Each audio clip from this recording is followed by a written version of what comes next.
to the show.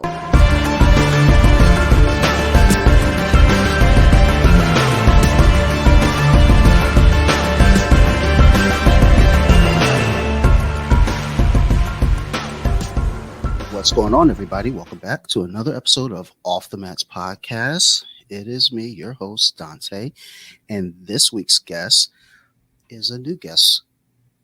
A lot of my guests are returning guests, and sometimes I have a new guest, and this time it is another new guest. So I am happy to welcome to the show Miss Jamie Colleen. Hello, Jamie. How are you? I am great. How are you? I'm doing well, thank you.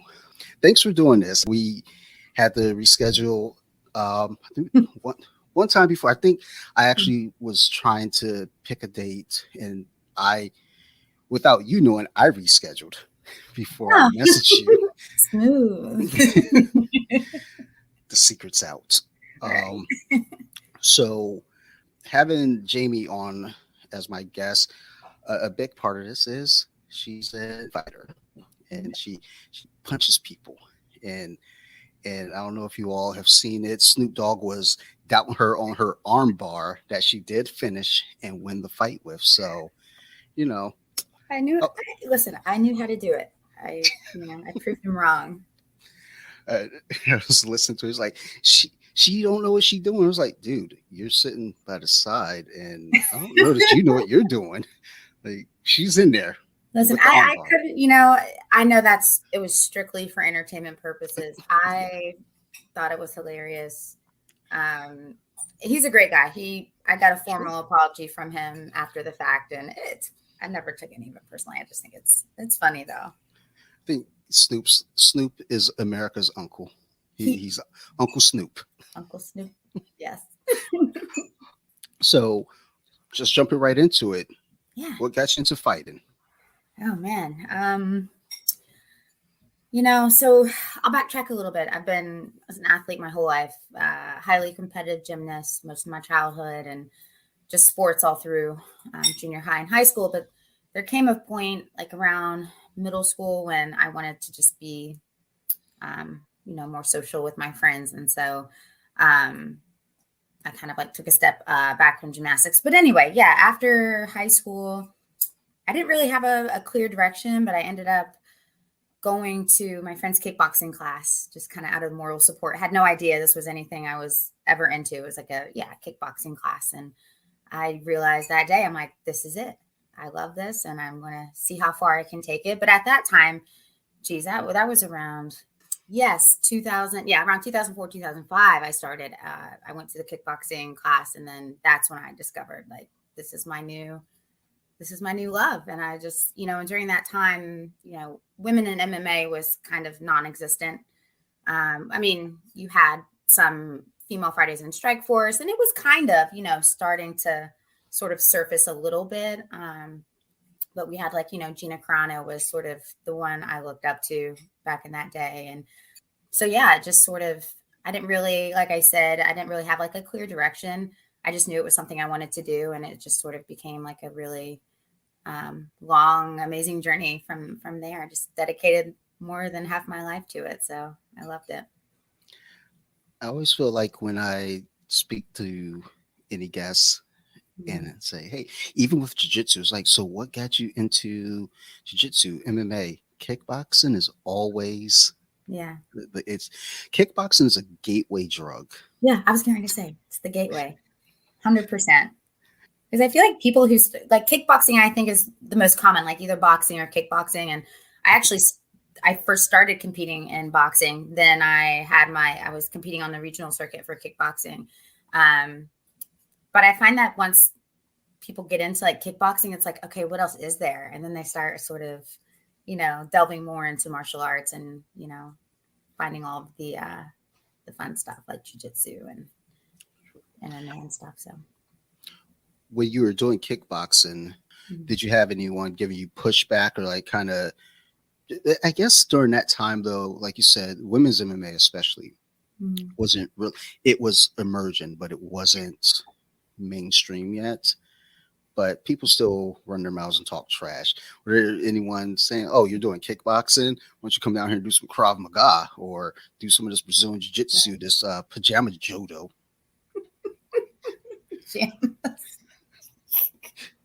I love pajama parties. They're the best. Um, hey, I'm a gi person. No gi's fun. It's all grappling, but I don't know. There's always what is pajama kung fu, pajama judo. It's like, Yeah, kung fu. I love it. Yeah. don't disrespect us. But yeah, did you have any like pushback from people just kind of doing kickboxing, or was it just like a natural curiosity to seek more?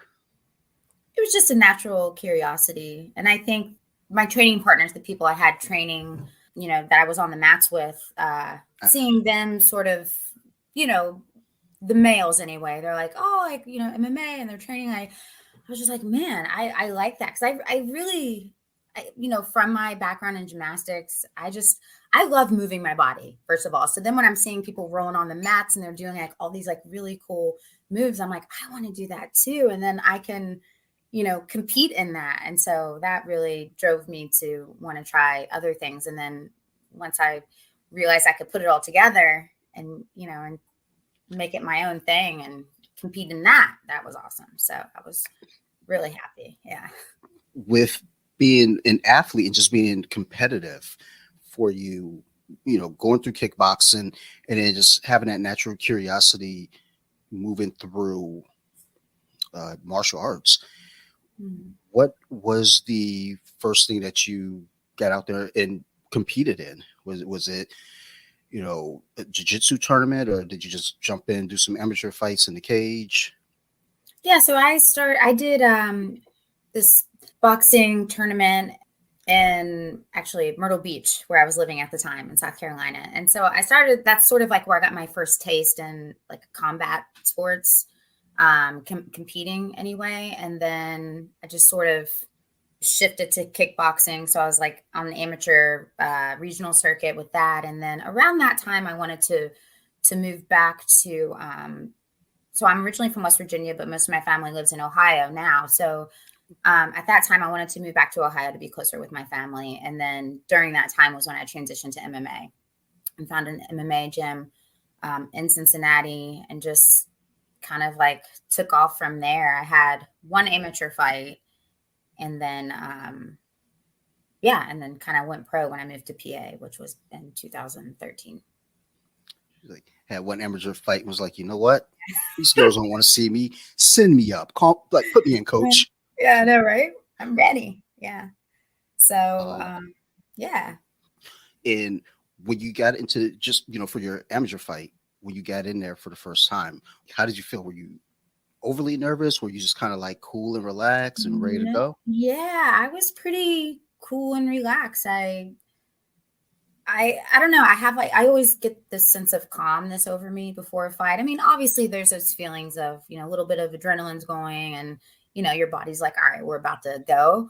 But for the most part, I felt really calm and just really happy mostly because it took me so long to finally secure a fight. Like nobody wanted to fight me. And I'm thinking like, who am I? And I have no fights or anything. Like there wasn't really anything that sort of, like there's nothing to study on about me. Like I wasn't like really a big threat at that time. So but regardless, it was really hard for me to get a fight. So when it was finally time, I was just really happy to be there because I was just dying to compete by that point.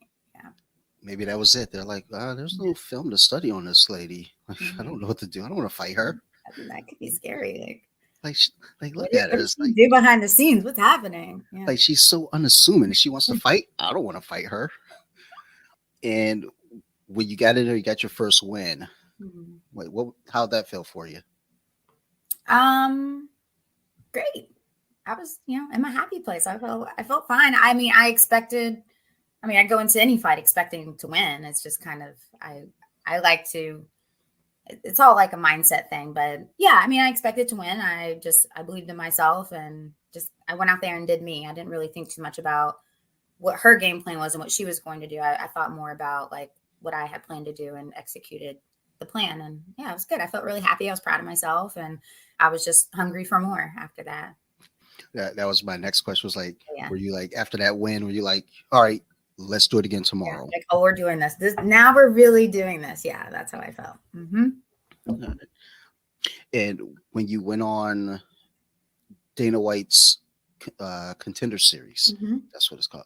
I don't know why. Like, I have the initials written out, so I always want to call it anything but Dana White's Contender Series. Yeah. Well, it used to be like Dana White's Tuesday Night Contender Series, and it was Yeah, like this whole long like thing. But I'm glad they yeah. shortened it. It was like, okay, like look, it's the Contender to me. So like, just Yeah. I think they had another show called The Contender though, which is why they probably had to do Yeah. You Dana do. White's. It's a boxing show. It's a boxing series, Yeah, right? Yeah. yeah. Which I liked it. I'm sad that Mhm. ESPN took that away because boxing at one point took kind of, well, I think once MMA came about, more eyes started going that way and Mhm. away from boxing. And I felt like that show was a good way to put eyes back on boxing. But Mhm. Yeah. for whatever reason, they took it away from us. Mhm. Um, but going on the Tuesday night Contender Series, Mhm. like how was that experience for you? Because you went on twice, right? I did. I went on twice. So there's a story behind the first one. So I was, when I accepted that fight, I was just a few months out of ACL. I had reconstruction on my knee, and I, you know, and if anybody takes anything away from this, I hope it's really just with injuries and different things. Just I really encourage people to listen to their body and just do everything properly. So after my surgery, my whole mentality was if I can walk, then I can train. If I can lift my leg, that means I can kick now. Like I just totally neglected my physical therapy and just try to get back as quickly as possible, which worked against me. So yeah, I was just a few months out of surgery when I accepted the fight once, but when I actually stepped into the octagon, I was 6 months post-op and I was still really weak, and I wasn't anywhere close. I had no business stepping into that fight. But we trained the best that we could. It was such a big opportunity. And I think that a lot of fighters go through that, and really any athlete, it's, you sort of like train the best that you can with the situation you're in and just hope for the best. And so that's sort of what we did. And I in that fight I actually ended up first round re-injuring my ACL. I didn't tear it completely again, but there was a partial tear the first round. So if anybody goes back to watch the fight, you'll see like there's times where I actually when the re-injury part happened, I actually screamed. I let it like out a yell, and I was a little afraid in those moments because I thought the ref would take that as a verbal submission or something. And so once I realized he wasn't doing that, I was like telling myself, okay, like if you can stand, you'll find a way to get through this. And the adrenaline was going so much that I didn't really feel any pain at that time. And so I just kind of tried, capitalizing on her mistakes at that point. So when I realized I couldn't even I literally had no legs to stand on. It's like anytime I would like take a step, my knee would just buckle again, and she was able to take me down at will, and like I couldn't explode. I couldn't really do anything. So then I found myself on my back a lot, and I'm like, wait, I know jujitsu. I can let me try that. So yeah, like I said, she was making a lot of mistakes on her top game, and I was able to secure the armbar in the last 20 seconds and pulled it off. But that injury set me back, about a good 6 months, a solid 6 months. And from that point, my knee was never the same, which kind of led to it tearing for a second time recently. So, but after that fight for me, even though it wasn't my best performance, it felt, it's always great to get the win. But for me, it felt better for me knowing I was able to overcome such adversity in the fight and able to, turn it around and have it go in my favor. So for me, it was just less about the win and more about like, shit, I did that. That's awesome. So, but yeah, the win was cool, but, and it was exciting. So yeah. And then I went back for a second time and just, I lost that fight. So When I was trying to, when I initially messaged you about being on, I was like, okay, let me go do my homework. Let me pull up Contender Series. Let me pull up, was it LFA or I think it was I didn't fight LFA's not CFFC Cage Fury. okay. That's what it was. It was like I always get those two for some reason like mixed up. I'm like Yeah. they're not the same letters, but I Nope. don't know why I don't know this. But I'm trying to pull up your fights, and they were coming up, but then so like the Contender Series was like, okay, here are the dates. And then when I go to that episode for the date, it's like, okay, wait a minute. I think they're out of order Oh, okay. on ESPN because it's like Mhm. I know how to count Yeah. and I counted these dates correctly, but yeah, I didn't realize the armbar was that late in the fight. Mhm. I thought it was earlier because I was like, okay, Yeah. Yeah. not a You know what? I problem. had no idea. I had no idea there was that much. There was only 20 seconds left in the round. And so that made it even more exciting, obviously. But Sure. yeah, I had no idea. I just listened to Daniel. He was really calm, and that's it. Well, and I think that's an important thing though too. You just keep fighting, no Mhm. matter what. So I feel like sometimes if people know, like there's limited time, Mhm. yes, there's a sense of urgency, but then there's also clumsiness that comes with that, where you're just Sure. scrambling, like I gotta get it, Yeah. pull the arm. It's like that's not an arm bar. You're just pulling on their arm. Yeah. So that's good though. I mean, like I said, going back and watching it, for some reason, it never occurred to me that it was that late in the fight. I was thinking like, Mhm. okay, midway through the third, but Yeah. good. So with the injury going into the ACL injury, Mhm. it came from just kind of pushing your body to the limit during training. Pushing Yeah. myself too much. Yeah. I wasn't listening to my body again. And it was actually after I was getting ready for a title defense for King of the Cage. And I was uh, training, and training partner was kind of bigger than me. And I don't know, my knee got sort of entangled as we were just doing some drills, some wrestling drills. And it sort of, I knew something, like I felt a pull and like maybe a little pop. And then I'm like, okay, I think I'm okay. Like there's no swelling, like whenever all the things. And um, I kept training on it. I'm like, as long as I'm just being really careful, wear my brace, all the things, every training session, it would just like pop and give a little more, give a little more. And eventually all it took was like one step to land a jab one day, and it just completely tore. And so I'm like, all right, well, I had to obviously, back out of the fight, and then had to do some physical therapy before surgery. So that took some time. And then it was Yeah, definitely a humbling experience for sure. especially that injury. Mhm. I've never had an ACL injury. I've like banged up my meniscus during football, and Yeah. surprisingly, yeah, I don't know. It It's one seems of like those things.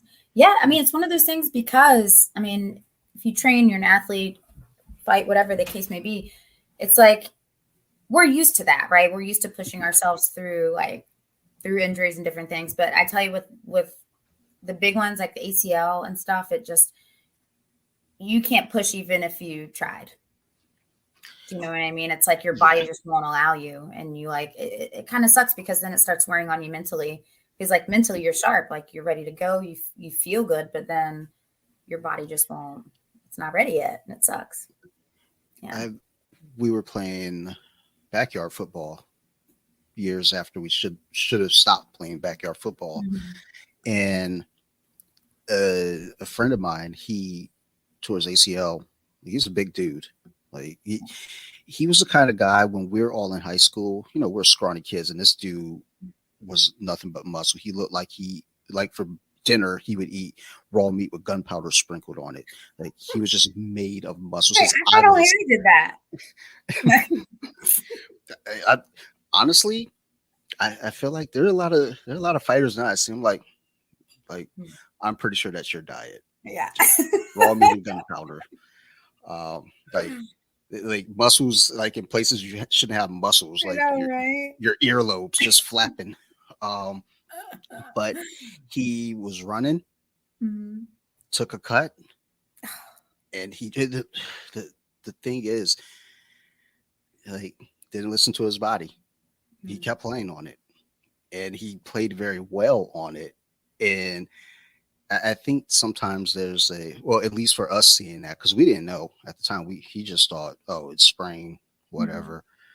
Kept going, kept going, kept going. You find out later in the week, yeah, I tore my ACL, which is bananas because when I hurt my meniscus, I I fell into the fetal position. It was like, Yeah. mm-mm. I was like, dude, relax, you're fine. It was just a sprain. Yeah. I was like, no, no, no, no, it's over for me. Listen, Like, you just never know though. Like you never know. Like especially in the moment when it yeah, happens, that hmm part's scary too. Is like how bad is this when you like, you know what I mean? That part's scary. yeah. I thought it was a wrap, and then I go to see my doctor, Mhm. just like, oh, it's just it. My doctor, like, I left this doctor almost immediately. Um, he takes my leg, he stretches it, he straightens it out, Mhm. then he bends it, then he just starts like twisting it aggressively. And he goes, does that hurt? I was like, it does now. He's like, sounds like you have a sprain. Mhm. I was like, okay, dick. They never went back to that guy ever again. Aw. Like, so if you all are ever in Columbia, Maryland, do not go to Dr. Kennard. Oh man. Putting them out Dr. there. Kennard's not listening to this. I hope I hope he is. He'll Uh, come hunting for your other knee. I don't know. that's all right. Like, I'll pull guard. Just don't go see that guy. He's mean. Um, but yeah, when you're younger though, that's the thing Mhm. with those types of injuries.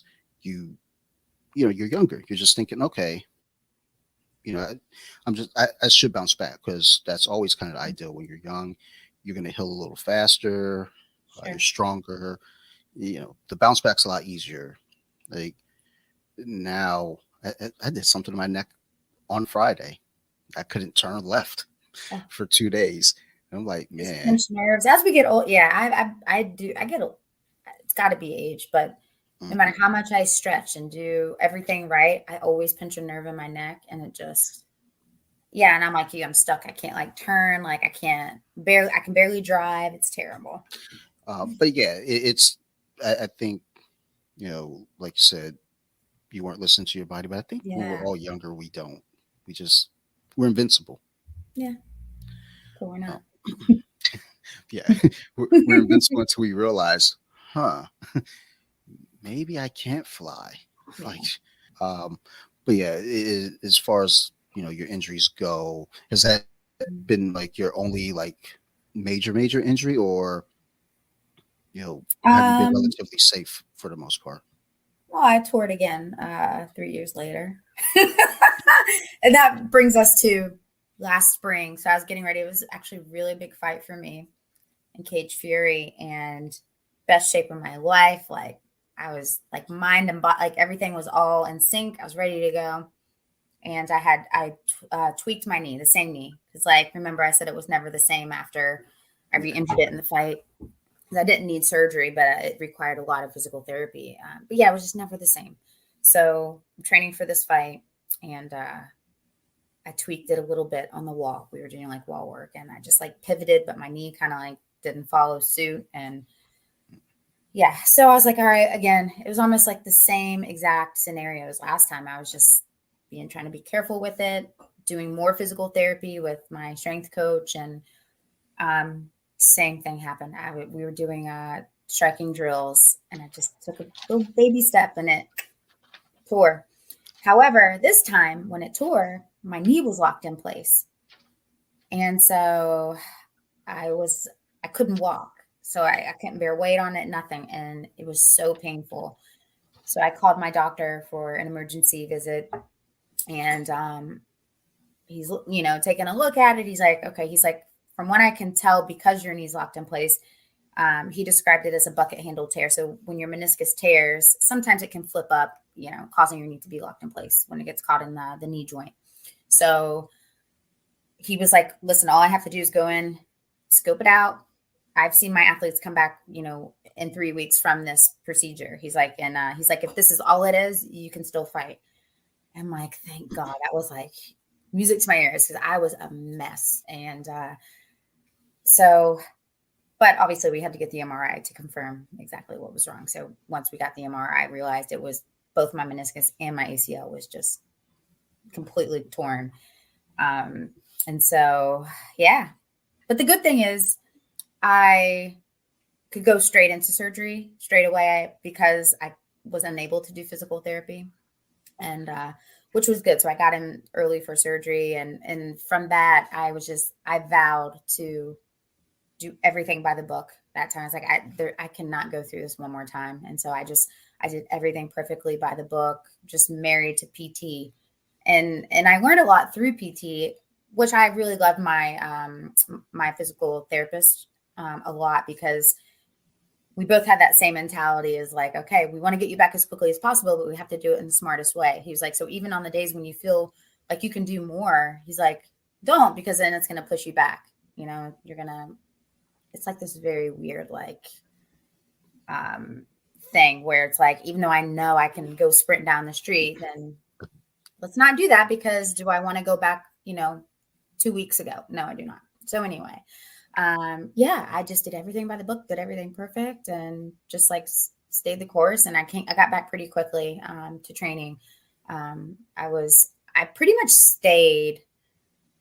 I don't know. I was about like 4 weeks ahead of like my schedule, but even though I knew that, I still didn't push. And it's kind of hard not to, but I still just listen to my body. I just like, listen, I'm gonna do it this way until I'm until I'm done with my treatment, with my program. And then once he released me from that, then I just still was very careful, didn't take any fights.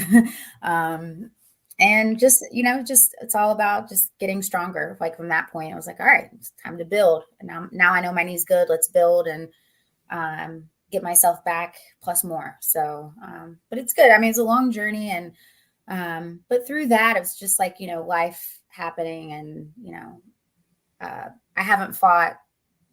I wanted to fight this year. I just don't know if I will or not. I don't know if that was your next question. If you were gonna, I'm gonna fight it. I didn't mean to jump the gun there. No, Sorry. no, I have it on the list. It's down the line. But I think just through that whole journey and realizing that, look, I know I still have the potential to make it to the UFC. I still have I could start a training camp tomorrow and fight. It's really not so much about that as it is. It's just I'm at a point in my life where I have to make a sound decision in terms of just where I want to take my career from this point. I mean, I'm involved in a lot of things and I do a lot of things, but in terms of fighting as a career, I'm not really sure. I think I want to just focus on my new venture now with this new job that I have and, focus on jujitsu. I'm going to keep training, keep doing my thing. And if one day I do decide to fight for fun, hey, then I'm going to do it. But I think right now I'm at a point where I need to just be smart about my life decisions. And while there's a lot of work I do that I love, that I'll always do, like giving back in the community and stuff, but I need something more like secure, providing for my daughter and for myself and just like, focusing more on setting her up. And, I feel like I've lived a life of taking on projects or jobs that I can manipulate to work with my training schedule. But because I'm older now, and maybe I missed my window for UFC, maybe not, but I think I want to maybe just take another path for now and just kind of see where that takes me. Well, I mean, it's definitely a challenge when you have life. Yeah. It's not easy. So, but when it's time, you'll know. Yeah. You got it. I'm going to be like Balboa coming back in like my 40s. Like, still got some stuff in the basement. I got to clean that out. Just looking at old memories, and then suddenly it's like you start jogging down around the corner, start shadow boxing. Oh yeah. The next thing you know, there. Well, and you're in Philly, so of course the spirit is in you. It absolutely is. Yeah. Actually, every time I'm watching a fight, and there's a fighter from Philadelphia, you come to mind. Oh, Like, I'm like, all right, let me go flip through Instagram real quick, see if she posts anything in her stories. Like, who's this oh. fighter? Who's this guy? Like, Oh, it was like the coolest thing. My first really big win against Daniel Taylor. It was like a big knockout win for King of the Cage title. And when they announced my name, when I won that fight, and it was just like from Philly, all the thing, I was like, man, that really felt good. It was a really cool feeling. Like, I think there's that energy there, mm-hmm, just with Rocky, period. It's mm-hmm. like, if you're a fighter from Philly, I think it's in everyone. It's like, all right, you know what?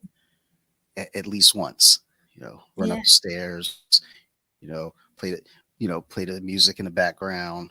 So Mm-hmm. I get you. In going through the injuries, specifically the ACL injuries, did you do any kind of like sports psychology coaching and like mental training to kind of overcome that adversity uh, Mm-hmm. mentally? Because yeah, the physical injury is definitely devastating, but when you're an active competitor and you gotta hit the sidelines, it's got to Mm-hmm. wreak havoc on the mind. So how'd you get through that? Absolutely. That's a great question. I actually, for one of my previous fights, I hired a mindset coach. He's actually a hypnotist. Um, I at that time in um, my career, I had hit a wall, and I didn't know mentally why I was feeling the way I was, and I kept, I knew I needed to find somebody to talk to, but it sort of put me in a place of like, where do I turn? I didn't know where to look for that, and I didn't want to take the time to like try to find somebody who didn't quite understand what I was going through. So it was just, I'm a big person on like energy and timing of things. And so there was just this one day, this guy reached out to me. He goes by the English hypnotist. And he's like, hey, have you thought about hypnotism before? And that was like the message. I'm like, kind of, I was like, who is this person? Like, why are you sending me this? And so I looked him up, and he uh, had worked with like a lot of Bellator fighters, a lot of kickboxers and stuff. And I'm like, okay, maybe I'll give him a try. And he goes by the English hypnotist.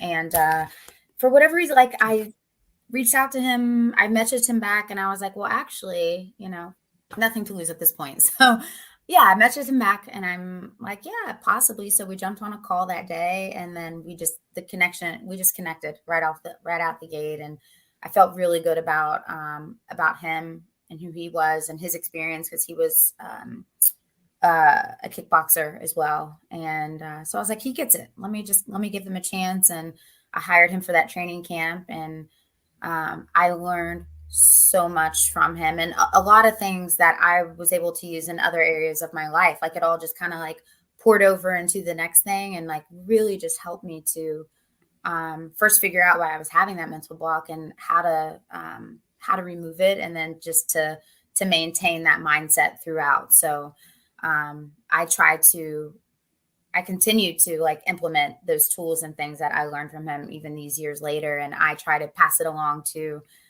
my teammates and people who want my input for these things. But it really I think it's so important, especially with injuries, to and even in general as an athlete or whatever it is, we train our bodies, right? But we always say, oh, fighting is 90% mental, but we don't train our mental. Like we only train our bodies. So it's like you say that it's mental, but then we don't work on it. So I learned to like always kind of put that first, because if you're not there mentally, then I feel like it's much harder to like, even if you could be in the best shape of your life, but if you're not there mentally, like it doesn't really matter. Like you're defeated No. already. So yeah, I think it's incredibly important to train and be aware of your mental state and your mindset and like your mental health. It is so important. I completely agree with that. Mhm. I know for jujitsu, like for myself, that's a huge thing just in my mind all the time is Mhm. um, being mentally sound and being mentally there. Because I mean, you could have the muscle memory, you could have everything, you'd be in the best shape of your life. But if you're not focused, Mhm. no matter what you do, you're gonna always make mistakes, and you run a risk if you're mentally fatigued.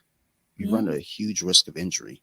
But yeah, it was just the ideal of getting over adversity Mhm. through any kind of mind training. I'm Sure. always wondering where everyone stands on that because Yeah. some people like older school guys just like power through. We're tough. That could work. Yeah. But I think new age But how people, but how long before you get tired, and like then what do you tell yourself? A lot of it too is just like positive reinforcement with yourself and how you connect with your subconscious state, and how you, especially in those moments where you are fatigued and you are tired, instead of like what do you say to yourself, and then how do you overcome that? And the positive reinforcement, and just being aware of what you do every day. And like, for instance, I had to keep a diary every day, and I would answer the same exact questions every single day. First question would be, what did I do well? And this would be like all after my training sessions. What did I do well?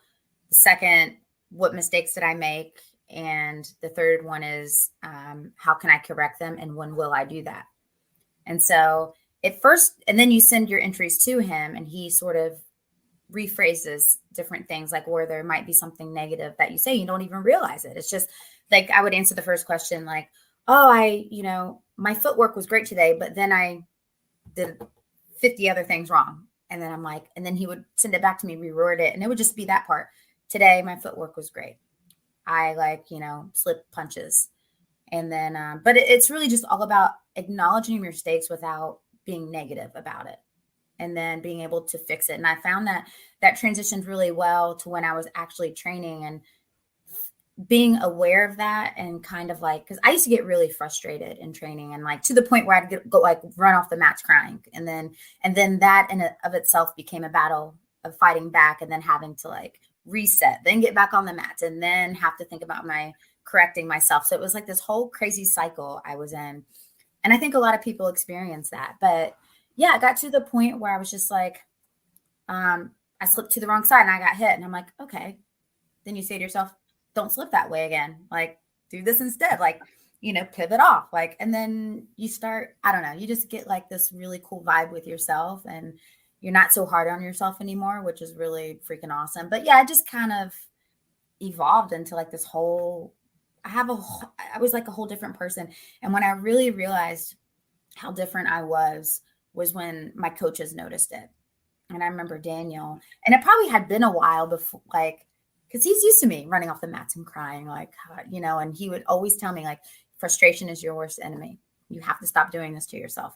So I think that came a period of time where I wasn't doing that. Like, I was able to just, you know, work through, my mistakes and fixing them, and just keeping like solid mindset. And one day he was like, "What are you doing?" And I'm like, "What do you mean?" He's like, "Something's different." I was like, I don't know, So that felt really good to know that he, hey, son, okay, now we're getting somewhere. So it was cool. It was really cool. Cool stuff. I do say to my daughter also, frustration is your worst enemy. Mm. My daughter's also 5, so she just looks at me like, yeah, I'm just going to kick this board game over anyway. And Yeah. then I'm like, Well, you know what? It's good that you're instilling in it, because it's one day it's gonna click with her. As I Same with mine too. So well, I always say, like, it's always neat to hear her repeat something back. And mhm. I used to teach preschool um, back, like, right out of high school. And one of my things is, like, when a kid would fall down, scrape their knee or something, I would Mhm. always kind of reassure them that they're okay. And I'm like, you're okay. You're okay. And one day I heard one of the kids saying it to someone else. And that's when it kind of clicked. It was like, Mm, oh, they pick up on these things. Huh. yeah. And Yeah. I say to my daughter a lot because she puts everything on the floor. And I was like, baby girl, the floor is not a shelf. She said it to me the other day. I said something. It was like my laptop. I was going to get something. She goes, Dad, the floor is not a shelf. I was like, I love it. damn it. She got It's like, damn it, she was listening. It's like I want her to listen, but no. No. like, Anyway, it's funny you say that because I too kind of had like a similar thing with my daughter, and I would always tell her something I try to live by myself as well as I always tell her that it's always important to be happy with yourself first, and then everything else is a bonus. And that's something I always preach that all the time. And of course, I know she's listening, but it didn't really hit me until she wrote like this essay at school. This was probably 2 years ago. It was before the pandemic, and that was like her final statement in her essay. She's like, my mom always told me that it's important to be happy inside first, and everything else is just a bonus. And I was just like, ah, like crying. I was just such a proud moment. But yes, our children are listening 100%. yeah, that just got me a little emotional there too. When you're like saying, saying the part at the end, and Mhm. it is true, and it's always important to, we're their heroes. Yeah. So, we always want them to do what's best for them and be their own person.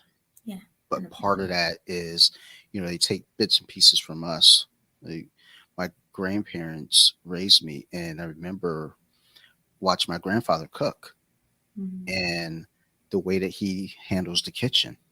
As the food's cooking, he's cleaning the dishes, he's putting them away, and then he gets back over to the stove and tends everything. And I remember when I first moved out, and I caught myself doing that, and I realized, oh, it wasn't even a conscious thing; it was just automatic. It's just, as a child, you see your parents, doing tasks, and then you pick it Mhm. up, and then it carries on. So, hopefully, with my daughter, with the floor is not a shelf.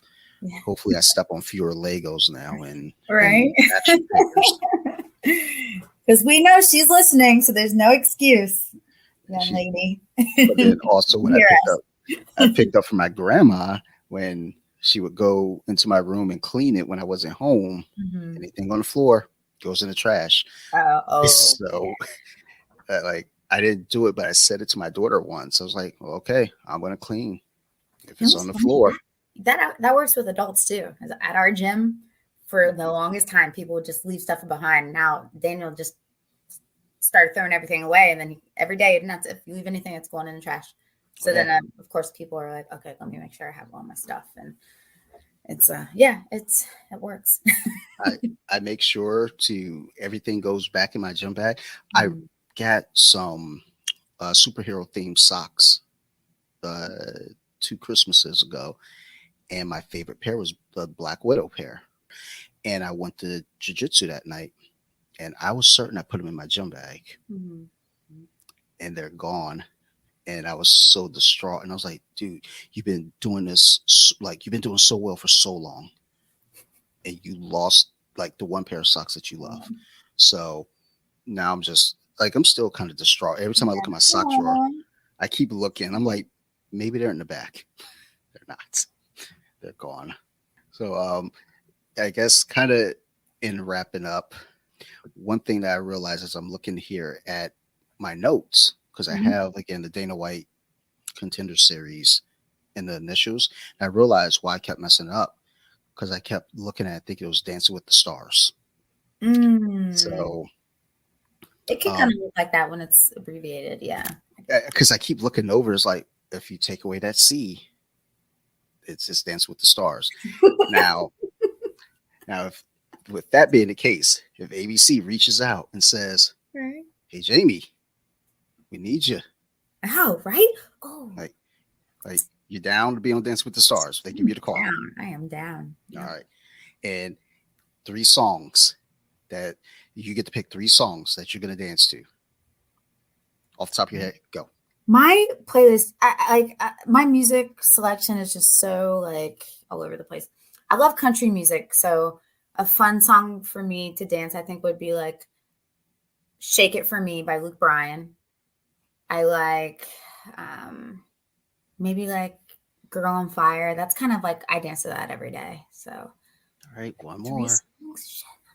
I like End of Time, Beyonce. I love that song. End of Time. Yep. That one I'll break it down to that one. Yep. And then with my last question Mm-hmm. is, what's something that you wish people knew about you? There's something, it's kind of hard to answer, but I'm going to try. Only because I feel like I share so much of myself already with people to help inspire other people, just like sharing my own hardships and adversities. So I don't know. Something I wish people knew about me. I'm sort of letting go a little bit. I mean, this is like not on such a serious note, but I'm actually really, really funny and like really quirky, and I have a great sense of humor.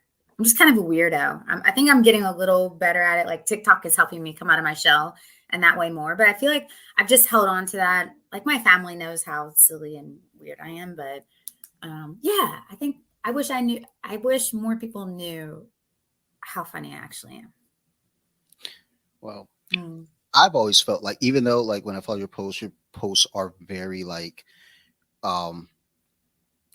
inspiring, and you're sending a message, but I always feel like underneath like most people that are, that strong and that forward with trying to inspire and help everyone, there's a silliness underneath all of it. Yeah. So like, I don't doubt it. I don't doubt that at all. And you know what? Others that are listening, don't doubt this woman. So look, if you all need someone for open mic, give Jamie a call. Right. So we'll go ahead and wrap up here. Jamie, thank you again so much for doing this. This is been great. So oh my gosh, this was a lot of fun. Thank you so much for having me on. I loved it. And are there any shout outs or mentions that you'd like to throw out there into the podcast atmosphere? Shout outs. Well, of course, always I have to shout out my daughter, Selena, which I know she'll be listening to this, so she'll be very happy to know that. Yeah, I mean, it's always just sort of, my journey is just, it's been a journey. So really, I just always like to acknowledge, because I find that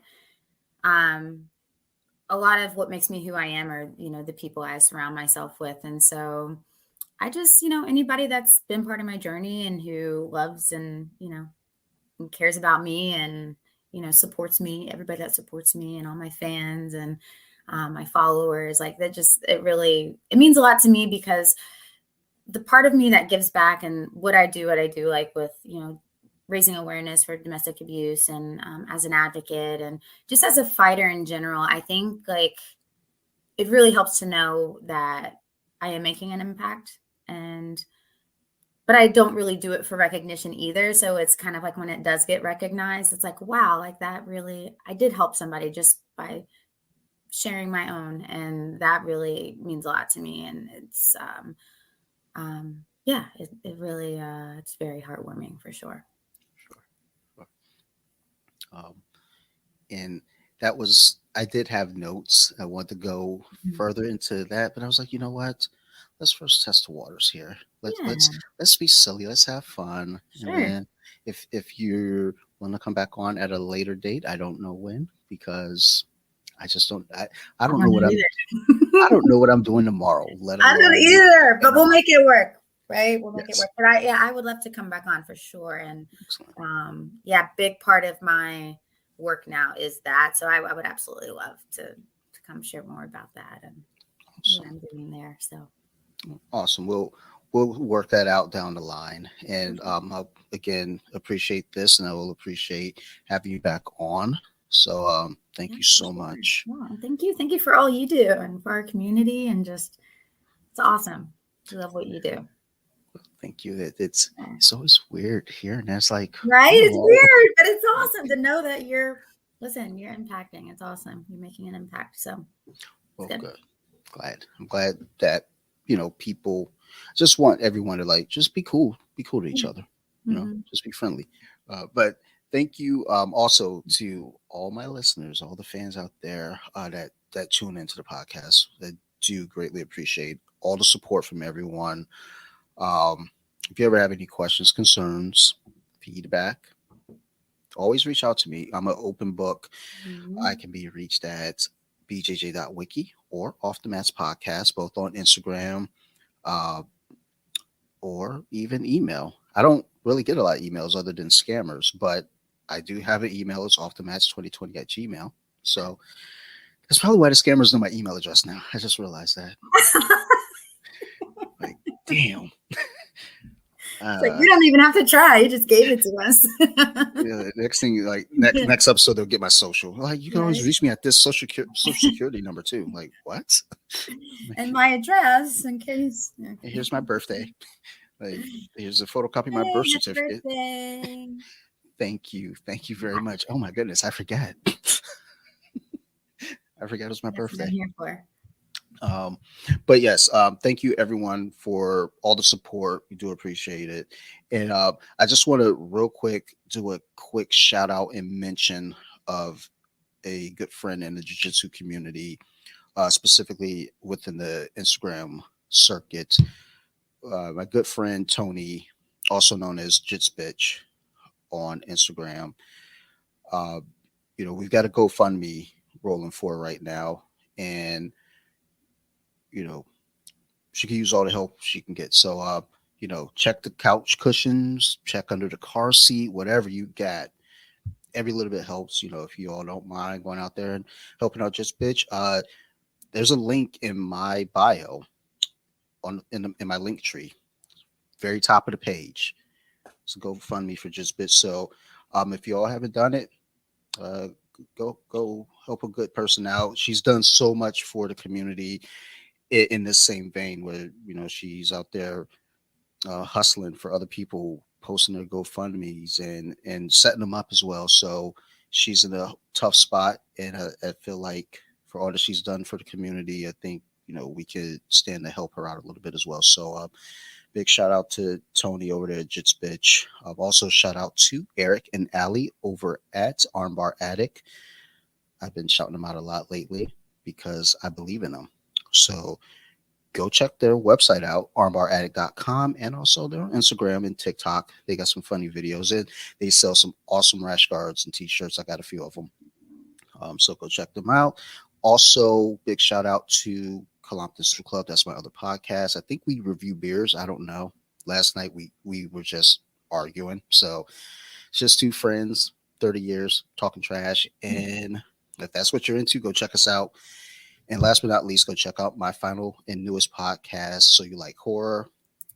It's a horror movie podcast about scary stuff. So if you're into that kind of thing, go check it out. Episode 4 just dropped. And next week we'll be doing episode 5. We're going to be talking about the Scream franchise. So go enjoy it. So you like horror, underscores, separating all the words, Instagram. Thank you. Otherwise, I love you all. I'm going to keep listening. I'm going to keep making the show. Thank you, everyone. I love you, and ciao.